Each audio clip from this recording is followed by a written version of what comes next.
Hello मेरे प्यारे बच्चों, एक बार फिर से आपके अपने प्यारे से यूट्यूब चैनल में मस्ती बाय डी के सर में मैं स्वागत करता हूं। कक्षा 9 की क्लास में आज जो पहला चैप्टर है वास्तविक संख्याएं, रियल नंबर, आज उसकी जो संख्याओं के बारे में आज आपको बताएंगे हम, और सारी संख्याओं के बारे में देखो आज जान लेंगे आप सभी लोग, ठीक है।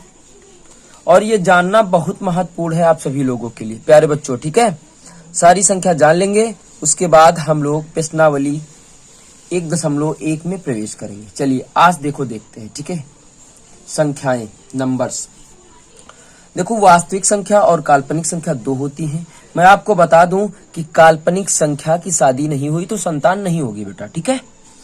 इसकी शादी हम लोग 11 में करवा देंगे, इसकी शादी हो गई। चलिए देखिए, देखो वास्तविक संख्या जो होती है रियल नंबर, क्या बोलते हैं इसे? Real number. Real number English में क्या बोलते हैं? Real numbers, okay. देखो वास्तविक संख्या जो परिमेय और अपरिमेय के समूह को ही वास्तविक संख्या कहते हैं। परिमेय संख्या और अपरिमेय संख्या के समूह को ही वास्तविक संख्या कहते हैं, ठीक है। नंबर 1 पे आता है आपका प्राकृतिक संख्याएं, ठीक है। इसे यन से लिखते हैं, जिसे कहते हैं नेचुरल नंबर, ठीक है। वे संख्याएं जिनकी सहायता से गणना करते हैं, जिनके द्वारा हम लोग गणना करते हैं, प्राकृतिक संख्याएं कहलाती है नेचुरल नंबर। एक परिभाषा दूसरी बता रहा हूं कि वे संख्याएं जो 1 से प्रारंभ हो अनंत तक जाए, इसी की परिभाषा है प्यारे बच्चों। वे संख्याएं जो 1 से प्रारंभ हो और अनंत तक जाती हैं प्राकृतिक संख्याएं कहलाती हैं। इसे यन से लिखते हैं, डॉट डॉट, जैसे मैं आपको बता दूं 1, 2, 3, 4, 5, dot dot dot infinite, okay प्यारे बच्चों। इसके बाद आता है पूर्ण संख्या, होल नंबर जिसे इंग्लिश में कहते हैं, इसे W से लिखते हैं। मैंने एक शार्ट बनाई थी 0 + n या 0, n कर लीजिएगा, ठीक है, चाहे जो भी कहिएगा। हमने परिभाषा लिखा था 0 और प्राकृतिक संख्या के समूह को ही पूर्ण संख्या कहते हैं, यानी प्राकृतिक संख्याओं के साथ 0 को सम्मिलित कर देते हैं प्यारे बच्चों। एक दूसरी परिभाषा देखें आप लोग, ठीक है, कि वे संख्याएं जो 0 से शुरू हो और इन्फिनाइट तक जाएं उन्हें हम लोग पूर्ण संख्या कहते हैं, ठीक है। वे संख्याएं जो 0 से शुरू हो और इन्फिनाइट तक जाए उसे हम लोग पूर्ण संख्या कहते हैं। देखो 0, 1, 2, 3, 4, ठीक है।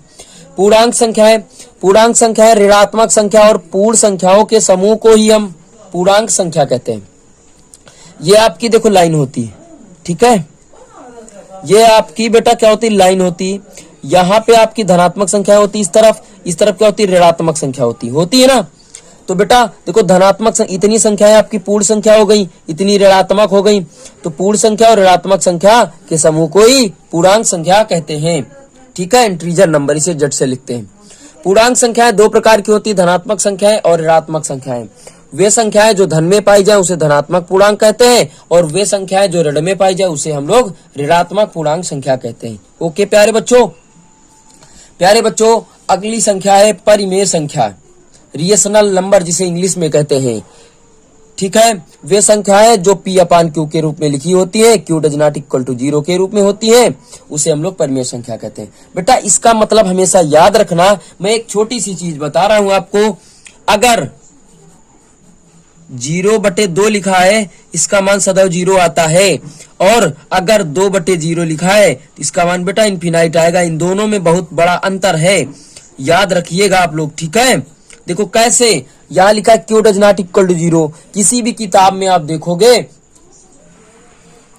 तो ये लिखा मिलेगा Q ≠ 0। क्यों लिखा होता है? क्योंकि हर का मान 0 हो जाएगा, तो जब 0 हो जाएगा तो संख्या इनफिनाइट हो जाएगी, तो परिमेय संख्या नहीं बचेगी, ओके प्यारे बच्चों। आ गई बात समझ में? चलिए आगे चलते हैं। अपरिमेय संख्या, वे संख्याएं जो P/Q के रूप में नहीं होती हैं उसे हम लोग अपरिमेय संख्या कहते हैं, जैसे पाई रूट के अंदर सारी संख्याएं जो अपरिमेय होती हैं। अच्छा, सम संख्याओं की तो प्यारे बच्चे सबको आती होंगी। वे संख्याएं जो 2 से पूर्णतः विभाजित हो जाएं, 2, 4, 6, 8, 10 ... वे संख्याएं जो 2 से पूर्णतया विभाजित हो जाएं। विषम संख्या क्या होती है? वे संख्याएं जो 2 से पूर्णतया विभाजित नहीं होती प्यारे बच्चों, ठीक है। ... चलिए विषम संख्या हो गई 1, 3, 5, 7। इसके बाद बात करते हैं भाज्य संख्याएं, कौन सी संख्याएं होती? बाह्य संख्याएं वे संख्याएं जो स्वयं तथा एक के अतिरिक्त अन्य किसी संख्या से भी विभाजित हो सकती। जैसे 9 ले लिया, 4 ले लिया, 15 ले लिया। देखो 4 1 से भी कटेगा। एक तो प्रत्येक संख्या का कंपलसरी गुणनखंड होता है, फैक्टर होता है, अनिवार्य है गुणनखंड एक बेटा। 4 2 से कट जाएगा, 4 से कट जाएगा, 9 1 से कटेगा, 3 से कटेगा, 9 से भी कटेगा। ठीक है। अब आज संख्याएं क्या होती हैं? वे संख्याएं जो स्वयं तथा एक के अतिरिक्त अन्य किसी संख्या से विभाजित नहीं होती हैं प्यारे बच्चों। मैं बता दूं कि ये स्वयं से ही कटती हैं। एक आपकी अभाज्य संख्या नहीं होती है प्यारे बच्चों।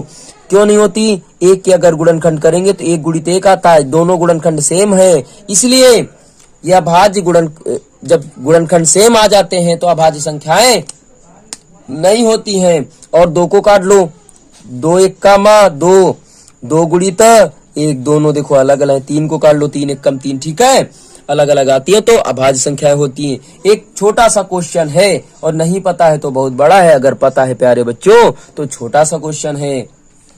सबसे छोटी अभाज्य संख्या कौन सी होती? तो आपका उत्तर बेटा यही रहेगा, 2 हमारी सबसे छोटी संख्या होती है। चलिएगा सभी से दैट्स ऑल, बाय बाय। कल मिलते हैं अगली क्लास में। अगर समझ में आया हो तो एक लाइक शेयर कमेंट कर दीजिएगा प्यारे बच्चों।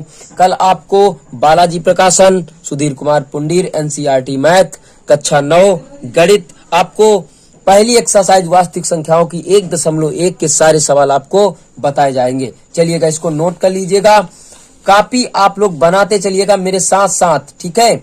कोचिंग कहीं जाने की आवश्यकता नहीं है, मैं खुद ही इतना पढ़ा दूंगा आप सभी लोगों को, ठीक है। समझ में आया हो तो लाइक शेयर कमेंट कर दीजिएगा, अपने दोस्तों के साथ शेयर करिए और बताइए कि डीके सर की क्लास ऑनलाइन चल रही, लाइव देखें, ठीक है। चलिएगा सभी से बाय बाय, कल मिलते हैं अगली क्लास में।